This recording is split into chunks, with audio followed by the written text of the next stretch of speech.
My name is Claire Donovan. I'm 36 years old, a luxury real estate consultant in Seattle, Washington, and, until recently, I thought I understood what family meant. I thought if you gave enough, sacrificed enough, showed up enough times when they needed you, eventually they would see you. Eventually, they would value you. I was wrong. This is the story of how a white dress, a glass of red wine, and a 17-year-old niece taught me the most painful lesson of my life, that sometimes the people who should love you the most are the ones who respect you the least. Before I tell you what happened on my 36th birthday, before I show you the moment everything changed, I need you to understand the years that led up to it, because this isn't just a story about one terrible night. It's a story about a lifetime of being invisible in your own family. It's about being the reliable one, the strong one, the one everyone takes for granted because you never break, you never complain, you never stop giving. If you've ever felt like the family bank account, the free therapist, the person everyone calls when they need something but never when they just want to talk, then you'll understand this story. You'll recognize yourself in it. And maybe, just maybe, it'll give you the courage to do what I finally did. Hit that like button if you've ever been taken for granted by your own family. Subscribe, because I share real stories about real people finding their strength and setting boundaries. And stick with me, because what happened at that birthday dinner and what I did afterward is going to shock you. Let's go back to the beginning. I grew up in a family where love was conditional and attention was currency. My mother, Patricia, was, and still is, a woman who measures worth by appearance, by status, by how things look to the outside world. My father left when I was 8 years old. Just packed his bags one Tuesday morning and never came back. No explanation, no goodbye, just gone. That's when everything shifted. My older sister, Vanessa, was 11 when Dad left. She was beautiful even then, the kind of pretty that makes people stop and stare. Long, dark hair, perfect features, the kind of natural elegance that photographs well. Mom latched onto her after Dad left, like Vanessa was the only thing keeping her afloat. Every penny we had went to Vanessa's dance lessons, Vanessa's pageants, Vanessa's wardrobe. Mom would say, "At least people can see we're still doing well. At least Vanessa looks taken care of." And me?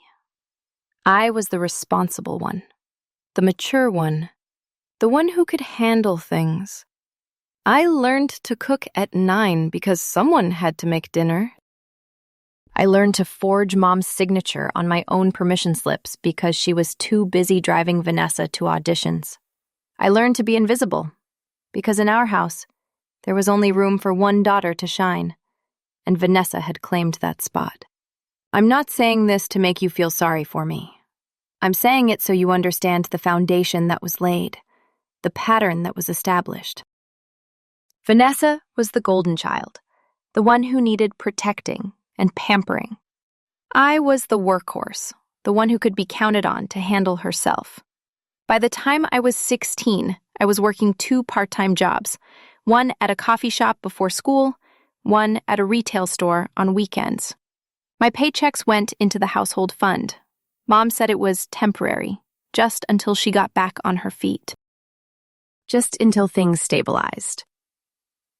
Things never stabilized. Vanessa went to a private arts college on student loans that I helped co-sign.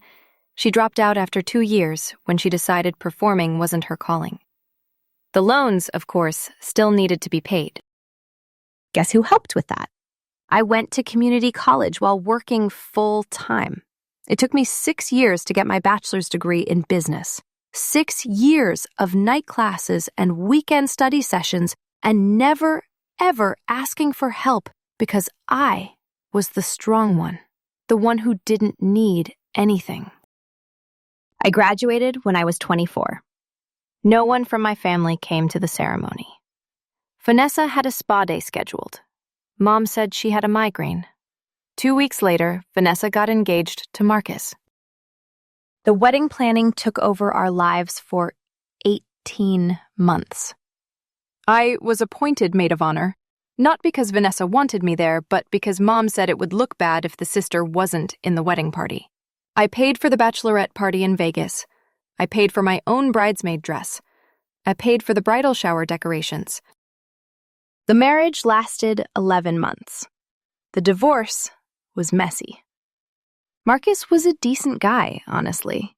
The problem was that Vanessa had never been told no in her life, had never had to compromise, had never learned that marriage requires effort. When he asked her to contribute to household expenses from her part-time job at a boutique, she called Mom, crying. When he suggested they skip an expensive vacation to save money, she called him controlling. I spent hours on the phone with Vanessa during the divorce. I helped her move out. I gave her money for the security deposit on a new apartment. I listened to her cry and rage and blame Marcus for everything, while never once acknowledging her own role in the marriage falling apart. And then, Sophia was born. Sophia is Vanessa's daughter from a relationship that started 3 months after the divorce was finalized. The father, some guy she met at a club, disappeared when she told him she was pregnant.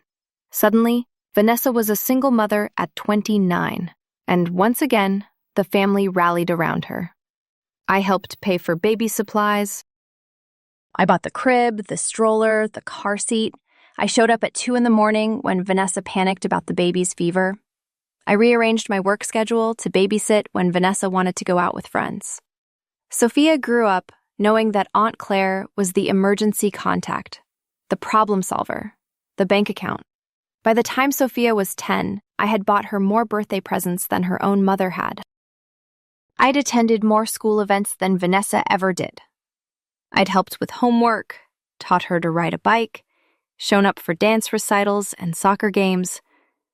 And Vanessa? Vanessa posted beautiful photos on Instagram. Sophia in designer clothes that I'd bought. Sophia at restaurants I'd paid for. Sophia on trips I'd funded. The caption was always something like, blessed, or my whole world, or best mom life. The likes poured in. The comments gushed. And I stayed invisible, as always. Don't get me wrong, I love Sophia. I genuinely love that kid. But watching her grow up in the same dynamic that I did, watching her learn that Aunt Claire was the workhorse and Mom was the princess, watching her absorb those toxic patterns, that hurt in a different way. When Sophia turned 13, something shifted. She started making comments, little digs that felt like paper cuts. Aunt Claire, you dress so boring. Don't you care about fashion? Aunt Claire, why don't you have a boyfriend? Are you too picky? Aunt Claire, your apartment is so small. Mom says you could afford better if you didn't waste money. I brushed it off. Teenagers are mean, right? They're figuring out social hierarchies and testing boundaries. It would pass. It didn't pass. It escalated. By 15, Sophia had a social media following. Nothing huge, but a few thousand followers on TikTok and Instagram. She started making content, and some of that content was about me. Day in the life, borrowing money from my aunt. Aunt Claire's fashion choices, a thread. When your family member has no life, so they live through yours. The comments from her followers were vicious. They called me pathetic, desperate, a wannabe. They said I was jealous of Vanessa's beauty and Sophia's youth. They made up stories about me being bitter and alone and using money to buy affection. I asked Sophia to take the posts down. She left. It's just jokes, Aunt Claire. Don't be so sensitive. I asked Vanessa to talk to her daughter. She shrugged. Teenagers are mean. She'll grow out of it. Besides, you know Sophia adores you. I asked my mother to intervene. She said, Claire, you're making a big deal out of nothing. You always were too sensitive. Too sensitive. Those words followed me my entire life. Too sensitive when I was hurt. Too sensitive when I was excluded. Too sensitive when I asked for basic respect. So I stayed quiet. I kept giving. I kept showing up. I kept playing the role I'd been assigned since childhood. The strong one. The responsible one. The one who didn't need anything. And they kept taking. 3 years ago, I finally made it. I'd been working in real estate for a decade, climbing slowly and steadily. I got hired by a luxury firm, started working with high-end clients, began making real money for the first time in my life. Not wealthy, but comfortable. Secure. You know what happened? The requests increased. Vanessa needed help with rent. Her boutique job wasn't cutting it, and she refused to work full-time because that would interfere with her social life. Could I help? Just for a few months? Those few months turned into 3 years of supplementing her income. Sophia needed a car. Well, she didn't need one. She wanted one. A specific make and model, because that's what her friends drove. Could I co-sign? Could I help with the down payment? It's for education, Mom argued. She needs to get to her after-school activities. I bought the car. Put it in my name with Sophia as the authorized driver. Paid the insurance. Covered the maintenance. Mom's house needed repairs. The roof was leaking. The furnace was acting up. Her retirement income wasn't enough. Could I help? Just this once? It was never just once. I kept a spreadsheet. I'm a businesswoman. I track expenses. Over 5 years, I'd given them $47,632 in direct financial support. That's not counting the gifts, the dinners, the small loans that were never repaid, the countless ways I subsidized their lifestyles. Nearly $50,000. That was a down payment on a house. That was Emma's college fund. Emma being the daughter I hoped to have someday, if I ever found the time to date. That was my retirement cushion. That was my security. Gone. All of it poured into a family that never once said thank you. Well, that's not entirely true. They said thank you. But it was the kind of thank you you give a waiter or a bank teller. Polite. Transactional. Not the kind of thank you you give someone who's sacrificing their own financial future for your comfort. I told myself it was okay. I told myself this is what family does. I told myself that love sometimes means sacrifice. But deep down, in a place I didn't want to examine too closely, I was starting to resent them. Starting to feel used. Starting to wonder if they saw me as a person or just as a resource. My 36th birthday was approaching. I decided to do something special. Something for me, but inclusive. A nice dinner at a beautiful restaurant with the people I cared about. Family and friends together. I spent weeks planning it. I chose the Glass Garden, the stunning restaurant on the top floor of a building downtown with floor-to-ceiling windows overlooking the Seattle skyline. I made reservations for 8 people. I coordinated schedules. I sent out calendar invites weeks in advance. I invited Mom, Vanessa, and Sophia, obviously. I also invited my friends. Kate, a pediatrician I'd known since college. Jasmine, a colleague from work who'd become a close friend. And Ryan and Daniel, a couple who lived in my building and had become like family to me. I wanted to blend my 2 worlds. I wanted my family to see that I had people who valued me, who chose to spend time with me, who saw me as more than just a checkbook. And maybe, just maybe, I wanted my family to rise to the occasion for once. I should have known better. The week before my birthday, I confirmed with everyone. My friends responded immediately. Wouldn't miss it. So excited. Can't wait to celebrate you. My family's responses were lukewarm at best. Mom, I think I can make it. Vanessa, probably. Sophia, Kay. I pushed down the hurt. They were busy. They had lives. They'd show up when it mattered. I bought a new dress for the occasion. White silk, simple but elegant, with a fitted bodice and a flowing skirt that hit just below the knee. It cost more than I usually spent on clothes, $340, which felt extravagant and terrifying and absolutely necessary. I wanted to feel beautiful. I wanted to feel special.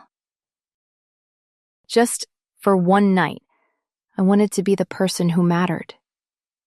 I tried it on the night before my birthday.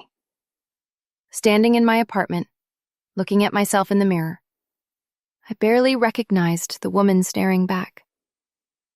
She looked confident, sophisticated, like someone who deserved nice things.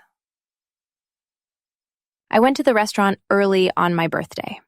Arrived at 6 p.m., even though the reservation wasn't until 7.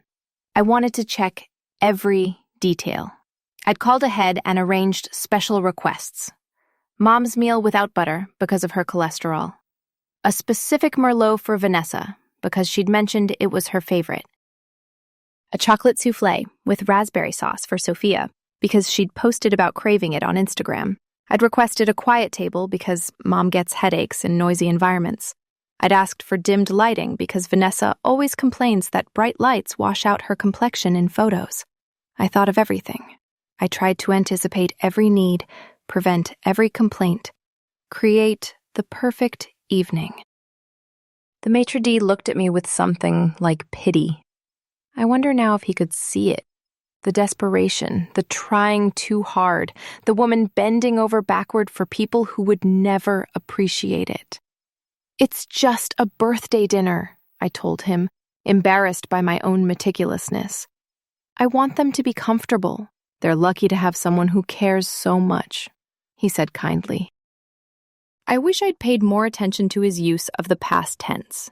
7 p.m., the reservation time. I sat at the table alone, watching the door. My friends arrived first. Kate came rushing in at 6:55, apologizing for almost being late, even though she was early. She'd brought a small gift, a beautiful journal with my initials embossed on the cover. "For your real estate empire plans," she said with a grin. Jasmine arrived right at 7, elegant as always, with a bouquet of my favorite flowers, peonies, pale pink and perfect. "Happy birthday, powerhouse," she said, hugging me tight. Ryan and Daniel came in a few minutes later, both wearing sport coats and carrying a gift bag. "We made you something," Ryan said, almost shyly. Inside was a framed photograph they'd taken from the rooftop of our building. Seattle at sunset, the skyline golden and glowing. "You're always working so hard," Daniel added. "We wanted you to remember to look up sometimes." I was already tearing up, and my family hadn't even arrived yet. 7:15, still no sign of them. I texted, "Hey, we're all here. Everything okay?" No response. 7:30. The waiter came by for the third time asking if we wanted to order drinks. "Let's wait just a little longer," I said, my smile feeling plastic. Kate reached across the table and squeezed my hand. She didn't say anything. She didn't have to. 7:45. Nearly an hour late. The waiter was getting concerned. "Should we go ahead and order appetizers for the table?" "No, let's wait." And then, finally, I saw them. Mom walked in first, wearing a designer outfit I'd helped pay for. Vanessa followed, looking stunning as always in a dress that probably cost more than my entire outfit. And Sophia trailed behind, face buried in her phone, not even glancing up. No apology, no explanation. Vanessa waved at the table like she was gracing us with her presence. Mom air-kissed my cheek. "Traffic was terrible," she said, even though I knew they all lived within 20 minutes of downtown. Sophia didn't even acknowledge me, just slumped into her chair and continued scrolling. "Everyone, this is my mom, Patricia, my sister, Vanessa, and my niece, Sophia," I said to my friends, trying to bridge the awkward gap. My friends, bless them, were gracious. Kate extended her hand warmly. Jasmine complimented Vanessa's dress. Ryan and Daniel made small talk about the restaurant's architecture. My family barely responded. Mom smiled tightly. Vanessa checked her phone. Sophia didn't look up once. We ordered. I'd prearranged Mom's meal, but she complained anyway. Is this really butter-free? It looks creamy. Vanessa changed her wine order 3 times. Sophia ordered the most expensive item on the menu and then asked if she could get it modified in 6 different ways. The waiter handled it all professionally, but I could see the strain in his smile. My friends tried to keep the conversation flowing. Kate talked about a funny incident at her pediatric clinic. Jasmine shared a story about a challenging client. Ryan and Daniel discussed their recent trip to Portland. My family contributed nothing. They sat there like they were doing me a favor just by showing up. When the food arrived, Vanessa took photos of every dish before anyone could eat. The lighting here is actually decent, she said. Not, thank you for bringing us here. Not, this looks amazing. Just a comment about lighting for her Instagram. Sophia picked at her food and made a face. This isn't how I imagined it would be. Sorry it's not perfect, I said quietly. Claire's always been good at planning, Mom said. It sounded like a compliment, but felt like an insult. Like planning was all I was good for. Like I was event staff, not the birthday girl. Jasmine raised her glass. I want to make a toast.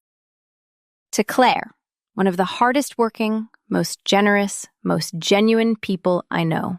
You inspire me every single day. My friends clinked glasses enthusiastically. My family barely lifted theirs. 36 already, Mom said, her tone vaguely disappointed. Time goes so fast. You've always been so focused on perfection, Vanessa added, smiling in a way that didn't reach her eyes. It must be exhausting. The words hung there, sharp and cutting. My friends looked uncomfortable. Kate opened her mouth like she wanted to say something, then closed it again. I felt heat rising in my cheeks, not from embarrassment, from anger. But I swallowed it down like I always did. I just like things to be nice, I said, voice steady. Well, this is very nice, Daniel said firmly, shooting Vanessa a look. Claire has excellent taste. The conversation limped along. Every topic I introduced died quickly. Every attempt at connection fell flat. My family was there physically, but emotionally, they were miles away. And then dessert arrived. The restaurant had prepared a special plate, a chocolate soufflé with Happy Birthday Claire written in gold leaf around the rim. It was beautiful, elegant, exactly what I dreamed of. The waiter placed it in the center of the table with a small candle flickering on top. Make a wish, Kate said softly. I closed my eyes. I wished for things to be different. I wished for my family to see me. I wished, foolishly, desperately, for them to care. I blew out the candle. Everyone clapped. Well, everyone except my family.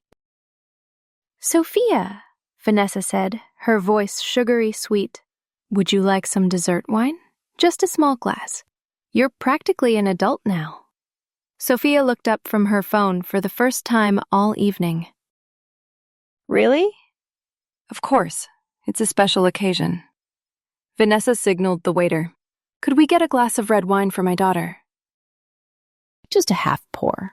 I wanted to object. Sophia was 17, but I was tired of being the responsible one, the rule follower, the person who ruined everyone's fun by pointing out boundaries. The wine arrived. Deep red, almost burgundy, in a crystal glass that caught the candlelight. Sophia held it up, examining it like she was in a wine commercial. Fancy, she said, and for a moment, I thought maybe this was a bonding moment. Maybe sharing this adult ritual would make her feel included. valued. I should have known better. Sophia swirled the wine slowly. The red liquid moved in the glass like liquid silk, like blood. She held it up to the light, watching the color dance. "You know," she said conversationally, "I saw this thing on TikTok about expensive dresses, about how white is such an impractical color." Her eyes met mine across the table. About how one mistake can ruin everything. My stomach dropped. I knew that tone. I knew that look. "Sophia," Vanessa started, but she was smiling slightly, like this was amusing.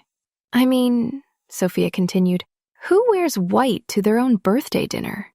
It's not a wedding, it's kind of trying too hard, isn't it?" Kate stiffened beside me. Jasmine's eyes widened. Ryan and Daniel exchanged concerned glances. "Sophia, that's rude," I said quietly. "Is it?" She tilted her head, all fake innocence. "I'm just saying, white silk shows everything. One little stain and it's ruined forever." She held the wine glass up higher, tipping it slightly. Red wine sloshed toward the rim. "Sophia, put the glass down," Daniel said firmly. "Why? I'm just enjoying my wine." She tipped the glass further. Drops of red hit the white tablecloth. "Sophia!" My voice was sharper now. She looked directly at me and smiled. "Oops," she said, and then she flicked her wrist. Red wine arced through the air in slow motion. I saw every drop, every splash, every molecule of liquid flying toward me. It hit my chest like a slap. Cold, wet, spreading immediately across the white silk. The stain bloomed like a wound, dark red against pure white, growing larger and larger and larger. The table went silent. Completely, utterly silent. I looked down at my dress. The dress I'd saved for. The dress I'd bought to feel special. The dress that was supposed to make me feel like I mattered for one night. Ruined. Destroyed. Stained beyond repair. I looked up at Sophia. She was still smiling. Not even trying to hide it. "Oh my God," Vanessa said, but she didn't sound horrified. She sounded excited. "Sophia, that was an accident, right?" "Of course, Mom." Sophia's voice was utterly flat. Total accident. Mom reached for Sophia, pulling her into a hug. "It's okay, sweetheart. Accidents happen." Not to me, not to Sophia, to the dress, to the moment, to everything I'd tried to create. "Claire, it's just a dress," Mom said, dismissive. "Don't make a scene." Don't make a scene. After 17 years of being the family bank account, after thousands of dollars given and never repaid, after showing up time and time and time again, while they couldn't even show up on time to my birthday dinner. Don't make a scene. Something inside me cracked. Not broke, cracked. Like ice on a frozen lake, that sharp sound before everything collapses. I stood up. The wine dripped from my dress onto the floor. Red drops on hardwood, like evidence of a crime. "We're done here," I said. My voice was calm. Eerily calm. "Claire," Kate started. "Thank you all for coming. Thank you for the gifts, the kind words, for actually showing up." I looked at my friends, not my family. "I appreciate you more than you know." Then I turned to my family. Mom's mouth was open in shock. Vanessa looked annoyed. Sophia was still smiling. "This ends tonight," I said simply. "All of it. The money, the excuses, the taking. Done." "You're overreacting," Vanessa said. "It was an accident." "It wasn't. I looked directly at Sophia. Was it? She shrugged, didn't even bother lying. Claire, sit down, Mom hissed. You're embarrassing yourself. No, Mom. I'm finally standing up for myself. There's a difference. I placed my napkin on the table. I'd already paid for dinner. Of course I had. I always paid. I picked up my purse. Don't leave like this, Mom said. And for a second, I thought I heard actual concern in her voice. But then she added, what will people think? What will people think? Not, I'm sorry. Not, are you okay? Not, let me help you. What will people think? That's when I knew. She didn't care that I was hurt. She cared about appearances, about how this looked, about maintaining the illusion that we were a functional, loving family. I don't care what people think anymore, I said, and I meant it. I walked out of that restaurant with wine-stained silk clinging to my skin, my head held high, and a clarity I'd never felt before. Behind me, I heard Jasmine say something sharp to my family. I heard Kate's voice, angry and protective. I heard Ryan and Daniel gathering their things, choosing me over polite dinner conversation. But I didn't look back. I pushed through the glass doors into the Seattle night. The city lights blurred through tears I refused to let fall. And I made a decision. This was the last time they would humiliate me. The last time they would take me for granted. The last time they would treat me like I was less than human. Starting tomorrow, everything would change. I didn't sleep that night. I sat in my apartment, still wearing the ruined dress, and I planned. The woman who'd walked into that restaurant, desperate for approval, willing to accept crumbs, believing that if she just gave enough, eventually she'd earn love. She was gone. In her place was someone I barely recognized, someone angry, someone done. First, I documented everything. I took photos of the dress from every angle. The stain had spread across the entire bodice, dark and damning. I photographed the receipt from the restaurant, $487 for a birthday dinner where I'd been humiliated. I screenshot every text message, every Venmo transaction, every piece of evidence showing exactly how this family operated. Then I opened my laptop and I built a case, not for a court of law, but for a court of family opinion. I created a detailed spreadsheet of every dollar I'd given them over 5 years. Not estimates, exact amounts, with dates, descriptions, and supporting documentation. Vanessa's rent assistance, $14,280. Sophia's car down payment and insurance, $32,000. Sophia's birthday and Christmas gifts, $6,847. Mom's house repairs, $11,200. Vanessa's credit card emergencies, $8,945. Vanessa's divorce costs, $4,200. Various small loans, $7,160. Total, $84,632. $84,632. I'd undercounted before. When I added everything, every dinner I'd paid for, every emergency I'd covered, every gift I'd given while receiving nothing in return, the real number was almost double what I'd initially calculated. That was a house. That was a retirement fund. That was security. That was my future. Gone. Poured into people who threw wine on me. I added another column. Repayment. Every cell showed the same thing. $0.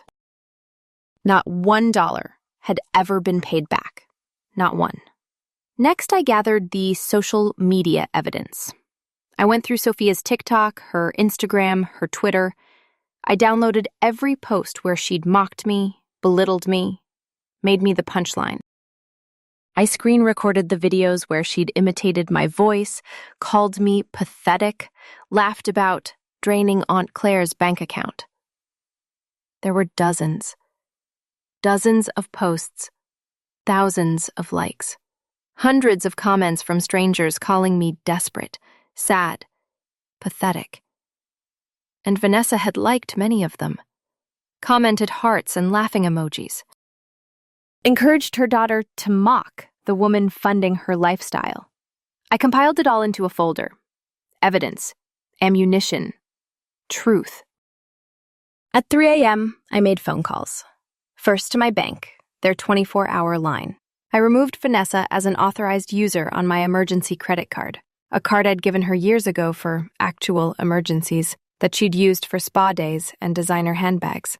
The balance was $13,418, all charges that weren't emergencies.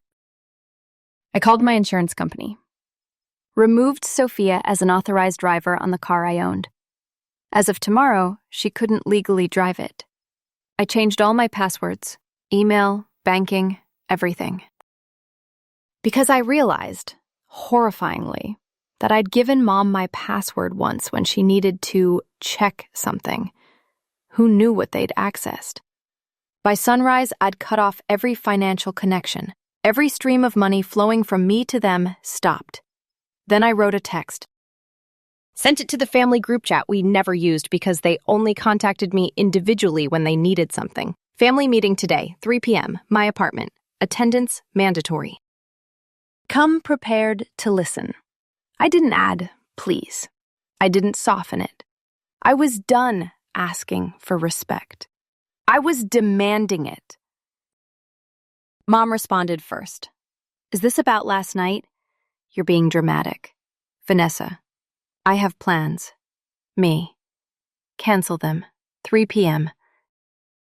Non-negotiable. Why? You'll find out. I spent the morning preparing. I printed out the spreadsheet.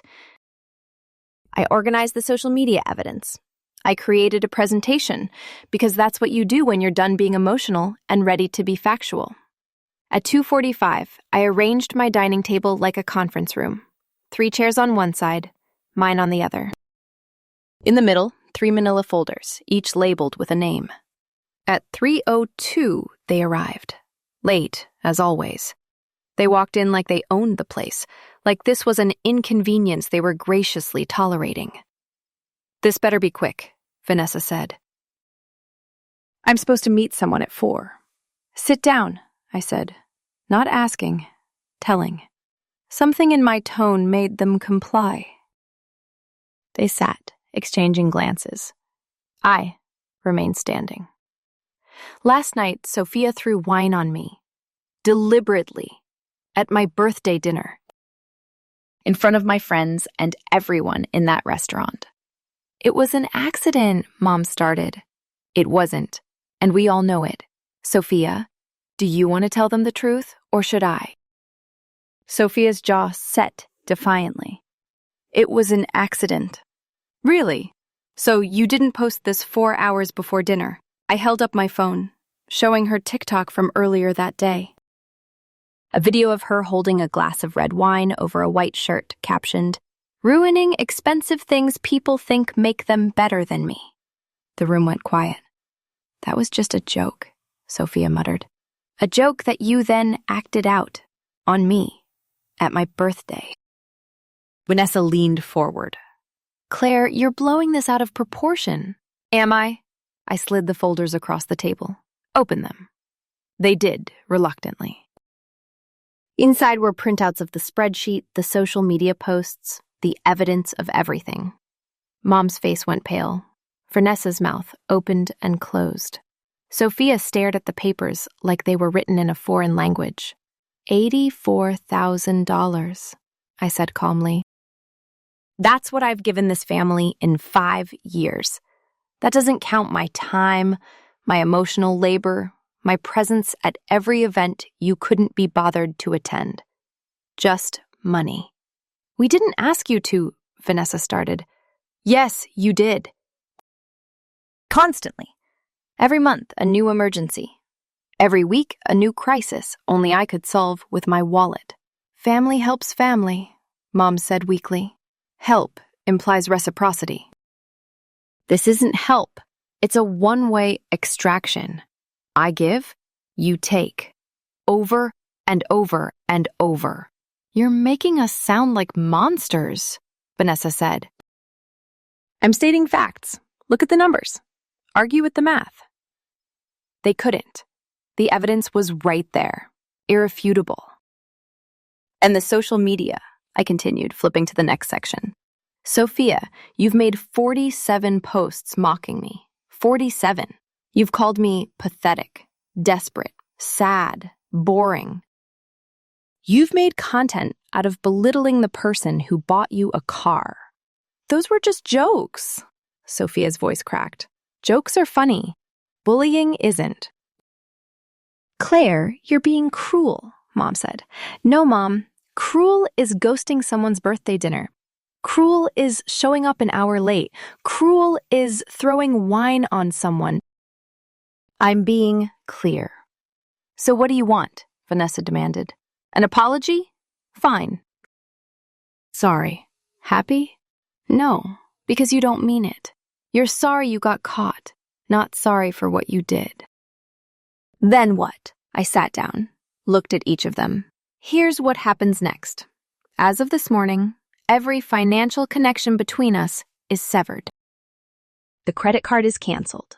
The car is no longer accessible to Sophia. The monthly transfers stop. The emergency fund closes. All of it. Done. You can't, Mom started. I can. I have. It's my money, my car, my credit. And I'm taking it all back. This is insane, Vanessa stood up. You're punishing us because of one incident. One incident? I laughed, bitter. This is about 17 years of being taken for granted.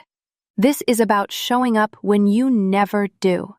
This is about giving until I had nothing left and still being treated like I'm less than human. We're family, Mom's voice rose. You can't just cut us off.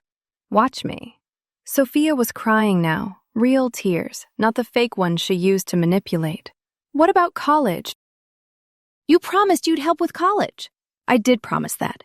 And unlike all of you, I keep my promises. There's a college fund in your name. $5,000. It's yours, but you can't access it until you're enrolled. You want it? Work for it. Get accepted, show me proof of enrollment, and it's yours. But the car? The allowance? The free ride? Gone. $5,000 isn't enough, Sophia wailed. Then get scholarships. Get a job. Do what millions of other kids do. Figure it out. You're being vindictive, Vanessa spat. I'm being fair. For the first time in my life, I'm being fair. And what about Mom? Vanessa gestured at Patricia. What about her house repairs? Her medical bills? Not my responsibility. She's an adult with retirement income. She can budget. She can downsize. She can make choices. This is cruel. Mom whispered. No, Mom. Cruel is what you did to me for 36 years. This is self-preservation. I stood again. Here are the terms, non-negotiable. First, Sophia deletes every post mocking me. Every single one. With a public apology. No way, Sophia protested. Then you don't get the college fund. Your choice. She went silent.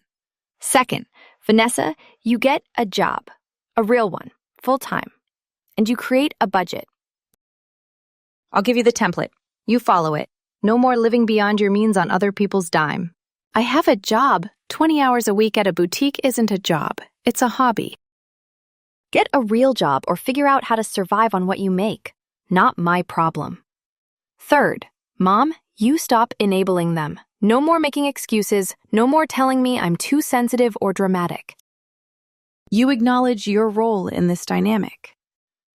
My role? Mom looked genuinely confused.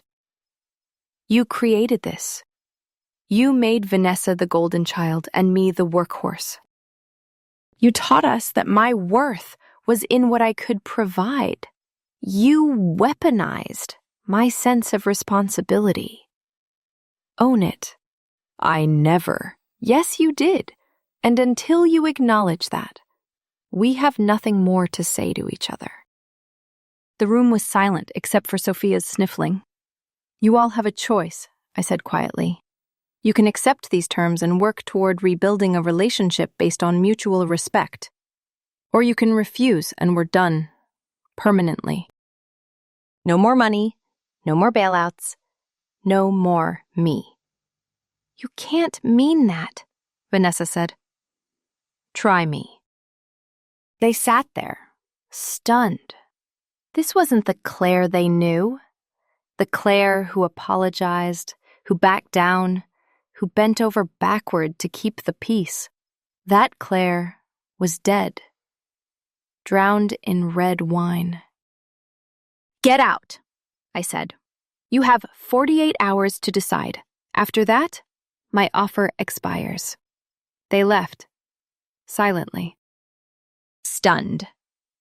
And I sat in my empty apartment, surrounded by evidence of my own exploitation. And I felt nothing. Not sad, not angry, just empty. And somehow, that felt like the first step toward healing. I didn't hear from them for 3 days. 3 days of silence that felt like freedom.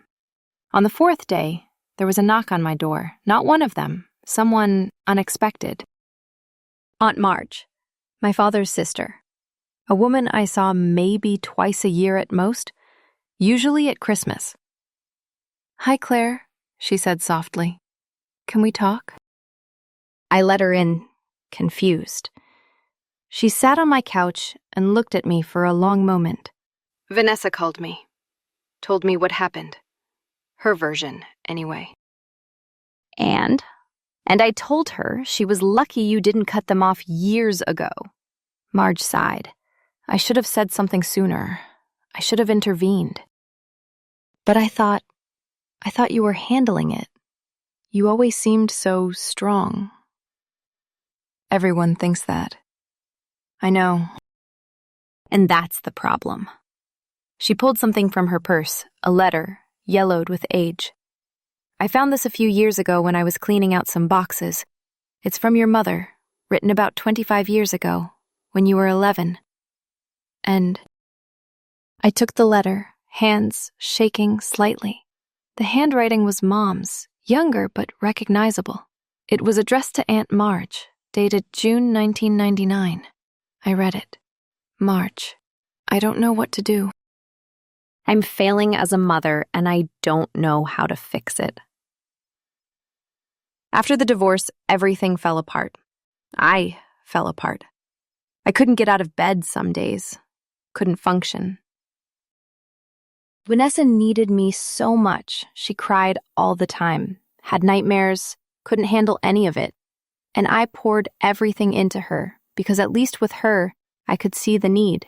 I could see what to fix. But Claire just handled everything. Made her own breakfast, got herself to school, did her homework without being asked. She was so competent, so independent, that I started to believe she didn't need me. And if I'm being honest, it was easier to believe that. Easier to focus on Vanessa, who demanded attention, than on Claire, who never asked for anything. I know it's wrong. I know I'm creating a dynamic that will hurt her. But I don't know how to love a child who doesn't seem to need love. I don't know how to connect with someone so self-sufficient. And the longer I let it go on, the harder it is to change. I'm ashamed, Marge.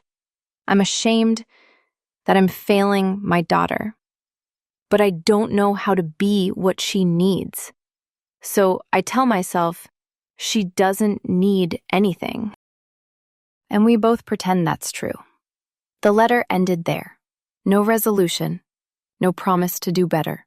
Just a confession of failure, archived and forgotten. I read it 3 times. Each time, the words hurt more. "She knew," I whispered. "She knew she was doing this to me, and she did it anyway." "Yes," Marge said gently. And she's been living with that guilt ever since. Which is why she enables Vanessa so much. She's trying to compensate. And why she dismisses you, it's easier than facing what she did. That's not an excuse. No, it's not. But it's an explanation. Marge took my hand. "Claire, you deserved better. You deserved a mother who saw you. And I'm sorry I didn't step in sooner. I thought you were okay. You seemed okay. I wasn't. I'm not. I know that now." We sat in silence for a while. "What do I do with this?" I asked, holding up the letter. "Whatever you need to. Use it. Burn it. Keep it. It's yours now." After Marge left, I sat with that letter for hours, rereading it, absorbing it, grieving. I grieved for 11-year-old me, trying so hard to be good, to be easy, to be strong. I grieved for the child who learned that love was conditional, that needing things was weakness, that self-sufficiency was survival. I grieved for all the versions of myself who'd bent and broken, trying to earn love that should have been freely given. And then I stopped grieving and started planning. Because now I understood. This wasn't about one wine-stained dress.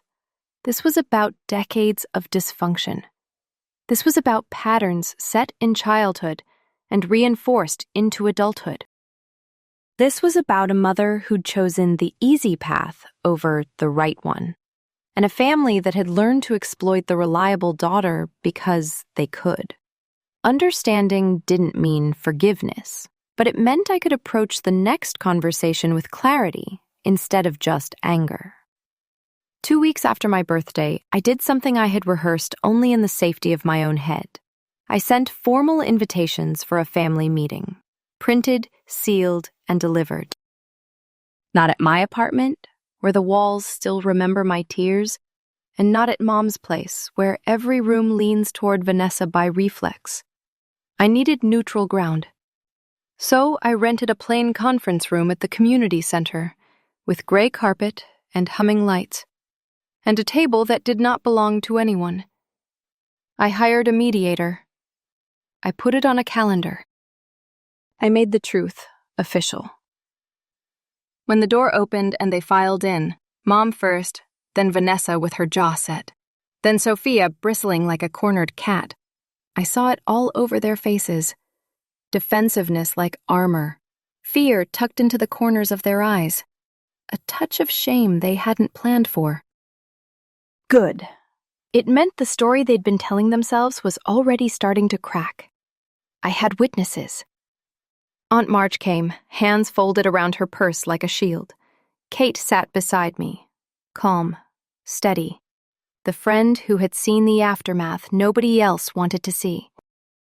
And at the far end of the table sat Dr. Helen Park, a family therapist whose voice sounded like a level surface. Her specialty? Financial abuse and enmeshment.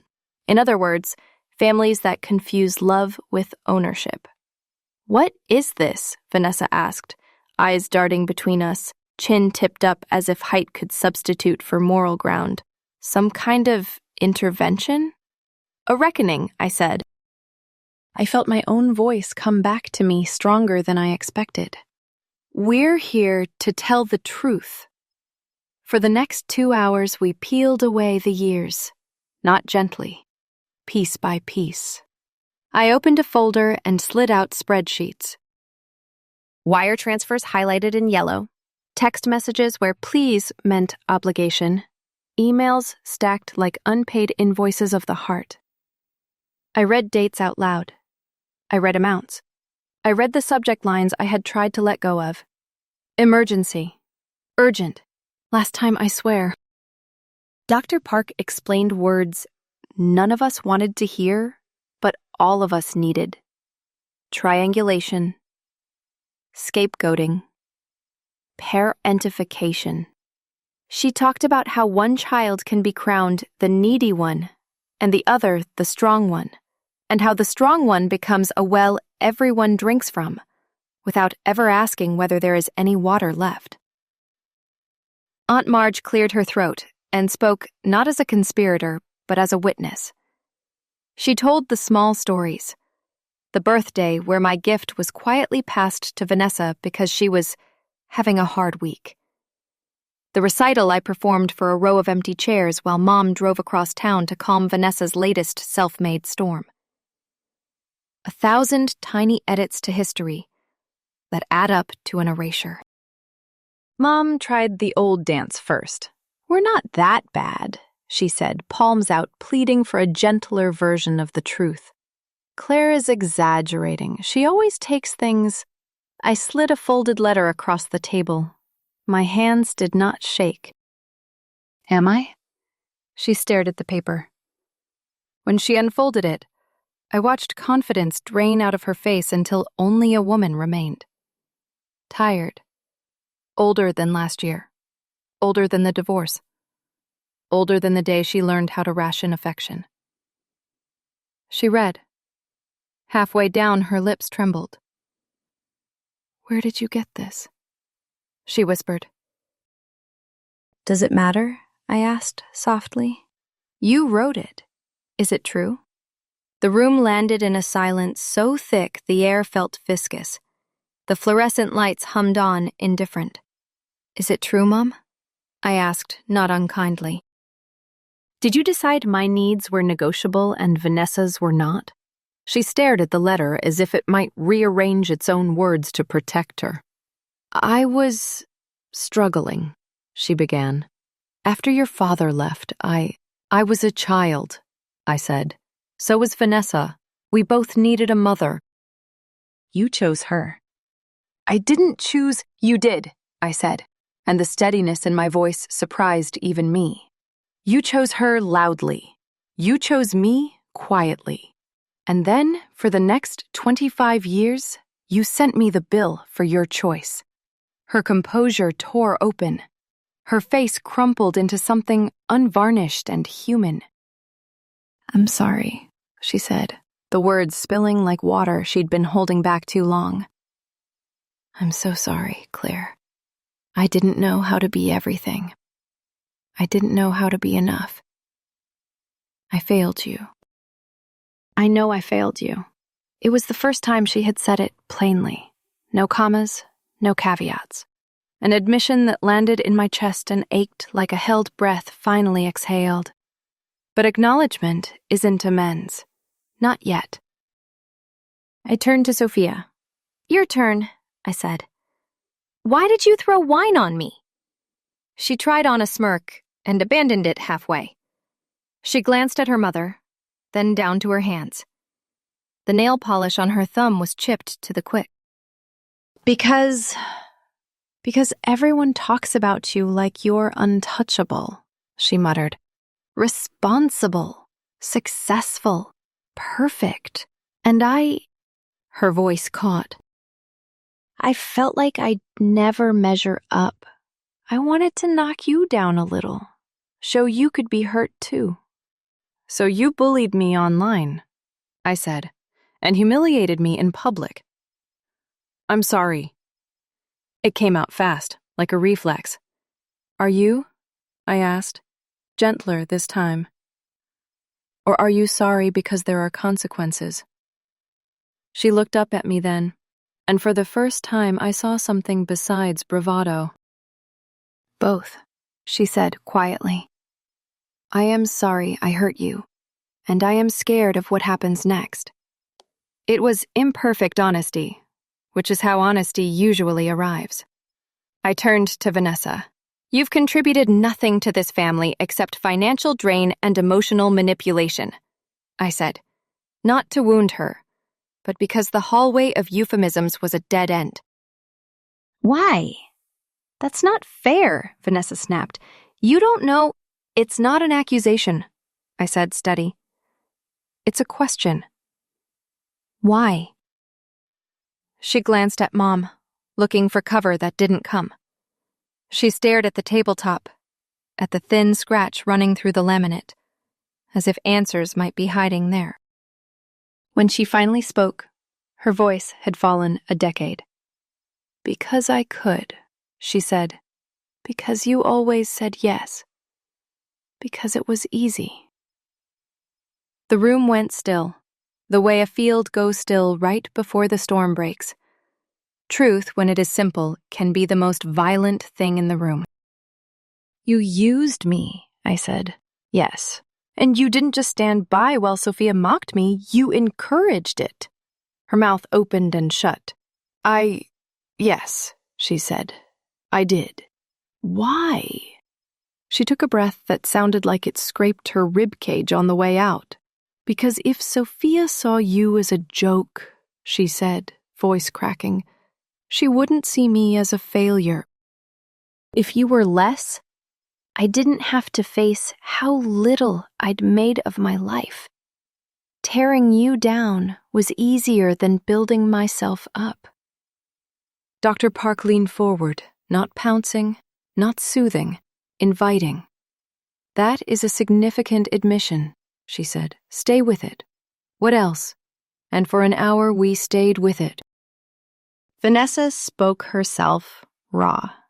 She described how my promotion sounded like sirens in her head, how each of my yeses to her felt like proof that I owed her, that balance existed and she was collecting, how envy had a taste, metallic and addictive, ugly. Painful. True. No one interrupted. Mom's tissues piled into a soft white hill. Sophia's eyeliner blurred into two dark crescents. Even Aunt Marge stared at her purse like it might offer instructions for this kind of honesty. Mom spoke next, haltingly, as if each word needed permission to leave. She confessed to the guilt she had nursed like a houseplant. The divorce, the depression, the years spent surviving on adrenaline and apology. She said enabling Vanessa was her penance. "I thought if I kept giving," she whispered, "I could undo what I'd already done." She looked at me. "And I told myself you didn't need anything because you never asked." "I asked," I said, not cruelly. "You taught me to stop." Dr. Park cleared her throat softly. "Explanation is not exoneration," she said. "But explanation is how we find the door out of the room we've all been trapped in." I slid a second paper across the table. This one not a letter, but a list. "I need you to hear me," I said. "Understanding why doesn't make what you did acceptable, but it gives us a starting line. If and only if you're willing to do the work." "What work?" Sophia asked, voice small and hoarse. "Real change," I said. "Not performance. Not a social media apology that disappears by Tuesday. Actual change, measured by behavior and time." I laid out the terms, and this time I read them slowly. Each sentence a rung on a ladder out of the pit we built together. Mom. Individual therapy to address your parenting choices. Joint sessions with me to process the damage, not to skip to reconciliation, but to sit in the truth without running. No more bailing Vanessa out. No more letting guilt spend my life for you. Vanessa, full-time employment within 30 days. Financial counseling. Budgeting classes you attend and finish. No more loans, no more bailouts, no more emergencies that look suspiciously like vacations. Repay at least $5,000 of the $84,000 over the next 5 years. Not because I need it, but because you need to understand that money is not a story you get to rewrite. Sophia. Delete every mocking post and replace them with a real apology. Plain, direct, accountable. Get a part-time job. Put half your paycheck into a college fund. For 6 months, no car access. Earn it back with changed behavior, not crocodile tears. Vanessa's mouth pressed into a line. "And if we don't, then we're done," I said. "No contact, no relationship. We will be biological strangers." Mom flinched like the words were cold water. "You can't mean that," she whispered. "I do," I said. "I have been the net that caught you. I am cutting the net. I am done confusing access with love. You either meet me halfway, or you don't meet me at all." They leaned together and whispered, a small storm of S's and breath and disbelief. I didn't fill the silence. I let them sit in it, the way I had sat in the quiet after so many phone calls that began with, "I hate to ask," and ended with my credit card number. Sophia spoke first, voice shaking but clear. "I'll do it," she said. "All of it. I'll delete the posts tonight." Vanessa was next. "I'll get a job," she said. "I'll go to the classes. I'll try." "Trying isn't enough," I said. She swallowed. "Then I'll do." Mom took the longest. She stared at the list, then at me, then back at the list as if memorizing her way out. Finally, she nodded. "I'll go to therapy," she said, voice old and honest. "I will show up. I will stop paying my guilt with your life." We signed an agreement. Dr. Park witnessed. The pens scratched a line under the old story and opened a new one. No applause, no epiphany music. Just ink drying while the room breathed again. 6 months passed. Not like a miracle, but like weather, changing slowly, stubbornly, then suddenly. Sophia kept her word. She deleted the posts. Her apology was not performative. It was specific and plain. "I bullied someone who only ever helped me. I did it because I was insecure and jealous. That wasn't funny. It was cruel." She took a retail job at the mall, learned to fold sweaters until her fingers ached, and put half her paycheck into savings. She sent me her Washington State University acceptance photo with a note that didn't ask for anything. "Thank you, Aunt Claire. I'm going to make you proud." For the first time, the promise sounded like a plan and not a performance. Vanessa found full-time work as a dental office receptionist. She hated it at first, said the fluorescent lights made her feel like a moth, but she kept going. She sat through financial counseling without turning it into a joke. She moved into a smaller apartment and stopped pretending she was auditioning for a life she hadn't earned. She sent me a budgeting notebook with the first page filled in her looping handwriting. Month 1 without help. I didn't starve. She has repaid $347 so far. It is not much. It is not nothing. It is a marker that the road exists. Mom has been in therapy every week. Our family sessions could bruise fruit. We talk about the years no one wants to remember, and the choices no one wants to own. 2 weeks ago, she said, "You were a strong child, Claire. But strength is not a substitute for love. I used your strength as permission to give you less. I'm sorry." It didn't erase anything, but it stopped the bleeding. The white dress from that awful, luminous night hangs in my closet inside a garment bag. The stain never fully surrendered. A faint pink ghost rests across the bodice. I kept it not as a trophy, not as a curse, but as a reminder that fabric can be scrubbed, and hearts can be mended, and boundaries, once drawn, are a kind of seam that holds. Last month, I started the White Dress Fellowship, 5 scholarships, $2,000 each, for young women from families that taught them to be reliable before they were allowed to be young. It is funded by me and administered by a nonprofit. I send acceptance letters with a line I mean every time. Your strength is not an invoice. 3 nights ago, I ate dinner with my chosen family: Kate, Jasmine, Ryan, and Daniel. We laughed until the waiter looked delighted just to stand near us. We toasted nothing and everything, the sacred act of showing up empty-handed because presence is enough.